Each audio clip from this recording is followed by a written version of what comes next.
चीन के बड़े बड़े दावे की आज बहुत बड़ी पोल खुल गई। चीन दावा करता है कि उसने हथियार बनाने के मामले में अमेरिका तक को पीछे छोड़ दिया। चीन का दावा तो यहाँ तक है कि उसके लड़ाकू जहाजों का कोई तोड़ नहीं और आने वाले दिनों में चीन दुनिया की सबसे बड़ी वायुसेना बनने जा रहा है। लेकिन अब चीन के ऐसे बड़े बड़े दावे की कुछ ऐसी हवा निकल गई जिससे यह पता चलता है कि चीन के इतने बड़े बड़े दावे बिना रूस के पूरे नहीं हो सकते। दरअसल दुनिया की सबसे बड़ी वायुसेना बनाने का दावा करने वाले चीन के पास में लड़ाकू जहाज बनाने के लिए लगभग 27,000 कंपोनेंट की भारी कमी है, जिस वजह से चीन के सारे डबल इंजन वाले लड़ाकू जहाज और चीन के अत्याधुनिक FC-31 जिसे J-31 के नाम से भी जाना जाता है, इन सारे लड़ाकू जहाजों का काम ठप पड़ गया क्योंकि चीन को अपने अलग अलग मॉडल के लड़ाकू जहाज बनाने के लिए लगभग 52,000 से 57,000 छोटे बड़े कंपोनेंट्स यानी कि कलपुर्जों की आवश्यकता होती है,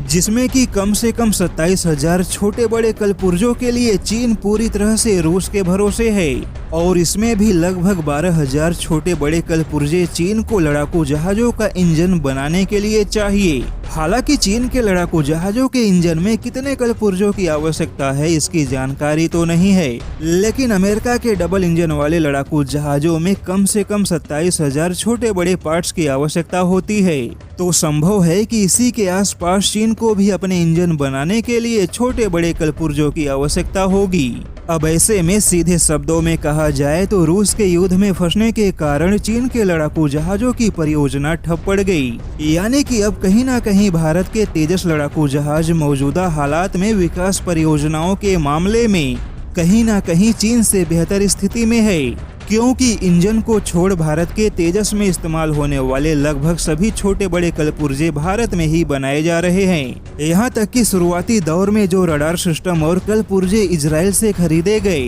अब उन्हें भी भारत में ही बनाया जा रहा है। लेकिन आज वही चीन बड़े बड़े दावे करने के बावजूद अपने लड़ाकू जहाजों के विकास के लिए कम से कम 27,000 छोटे बड़े कलपुर्जों के लिए रूस के भरोसे बैठा है।